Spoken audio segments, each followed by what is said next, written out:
I wanted to have a connection with Jordan. I wanted to have a bond with Jordan. So she buries him in the backyard. Well, I want to bring in my panel when you see that unbelievable confession tape. Vic Gideon is an anchor for News Radio WTAM, and also Anna Faralia. She is an assistant prosecuting attorney and also prosecuted Larissa Rodriguez, the woman you just saw there in the tape.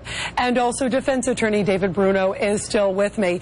I want to play a little bit first. This is where she admits to burying him because she wants to be close to him. Here's a little more of this just unbelievable confession. We laid him up on the bed, on his bed.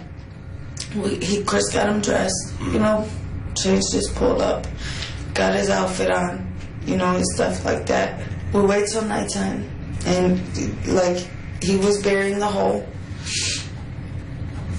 He was digging it for, you know, to put him under there. Chris was? Yes. Okay, and where was he digging it? It was right there by the steps, right by the back porch steps. In your backyard? Yeah, and then he finally, you know, he put him in a black bag and put him inside the hole. It is so chilling, and she is talking about her 5-year-old son, Jordan, who is autistic. It is just so heartbreaking to hear. Vic Gideon, I want to bring you in because to date, she has never admitted to killing the son. She says what? The son was sick. And then she also talks about Christopher, who's her boyfriend, who at one point like stuffed a sock in the kid's mouth and was abusing her and abusing the little boy.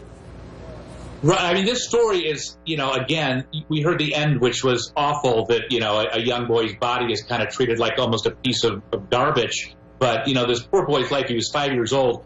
He was born, I believe, 26 weeks premature, and he had one kidney. He had a lot of health issues. Again, I think he had some developmental challenges as well.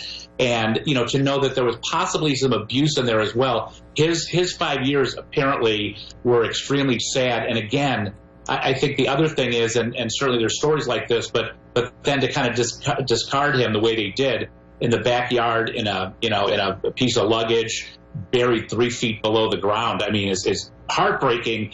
The whole thing from the very start is heartbreaking, and it's just a sad, tragic end of the entire story. But you're correct. We never really heard her in court, and I know Anna Faralia will talk about this as well. But you know, basically they did a plea deal, and then she accepted the penalty. But we never actually heard her address anyone. What about the boyfriend? Did he ever admit?